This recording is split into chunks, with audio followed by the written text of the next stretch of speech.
Okay, Brian, so how's the squad looking fitness-wise ahead of the trip to Doncaster? Yeah, we've got a couple of knocks. We're going to have a look at Gylfi Sigurðsson's fitness over the next day or so, and Jem Carrigan. Marek Matejowski's back in contention. He played half a reserve game the other day, so yeah, we're looking okay. Is he going to be in the squad, or is he still a little while off? I don't know yet. We'll have to wait and see how he comes through training in the next couple of days. Obviously, Doncaster are known as quite a good footballing side. What have you been talking about their strengths this week?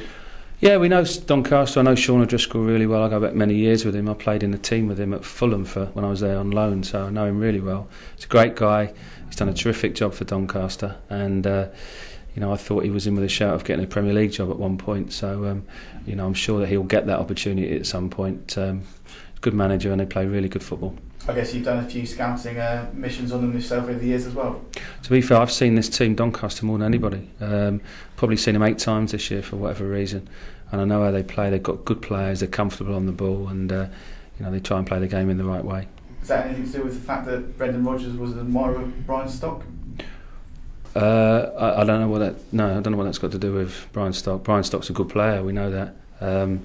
But they play the way they play, but for me it's all about how we play and how we perform, and we'll go there with the play and how we want to play, and then it's the key for us trying to win the next game, and that's Doncaster. I guess Reading know all about John Oster as well. Yeah, John Oster's done great for us at Reading. He played with Glenn Little on that right hand side. If Glenn wasn't playing, John would play. He's a terrific player, great ability on the ball, and he can see a pass. Matt Mills giving you any inside information or anything like that from the dressing room? I probably know Doncaster better than Matt after the amount of times I've seen him, but I've seen Doncaster. But no, he's going back to his old club. It's a special game for him, but he's focused on what he has to do for Reading. He looks to be really flourishing at the back now. He's been getting that run in the team as well. Yeah, when he first came, he probably wasn't as fit as he might have been. He hadn't played for a long time, but now he's got a run of games under his belt, and he's looking a really good player. And obviously making it hard for Kazanishvili. He's come here to play, but might have to bide his time at the moment. Yeah, Zurad's a really good player and a great pro. He's terrific to have around the place. He's helped the back four, he's helped the younger players. So, just bringing him around and having him around is good news for us.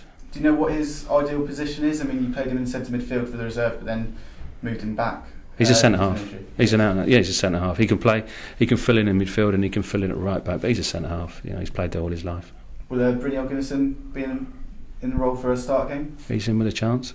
Obviously, you were talking about having to manage his workload. I mean, is he happy with that? Does he understand all that? Yeah, Brynjar's a great pro. I've had good conversations with Brynjar, and he knows where I'm coming from as far as that's concerned.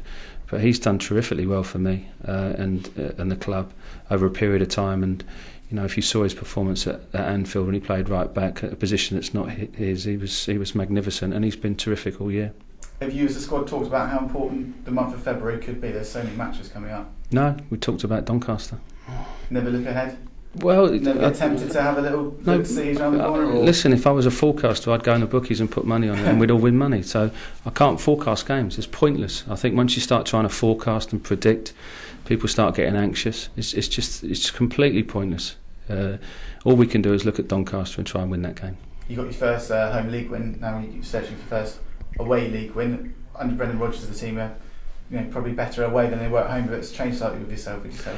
No, I think short term, who knows? We go to every game, we look at the Doncaster game now and we try and win it. I don't say we're better at home or better away. We've got to take each individual game on its merits and we try and win them. Does it have any effect of this on TV? Is that for the players, or late kick-off, is that an inconvenience, or is that a bonus really? No, it's just to make sure I do my hair, that's all. And what's your overriding feeling going into games? Are you nervous, excited now? I mean, how's it feel? Both. Nervous, excited, looking forward, everything. It's every morning I wake up and looking forward to getting into training and working with the players and being with the staff, and then the culmination of that is the game on the Saturday.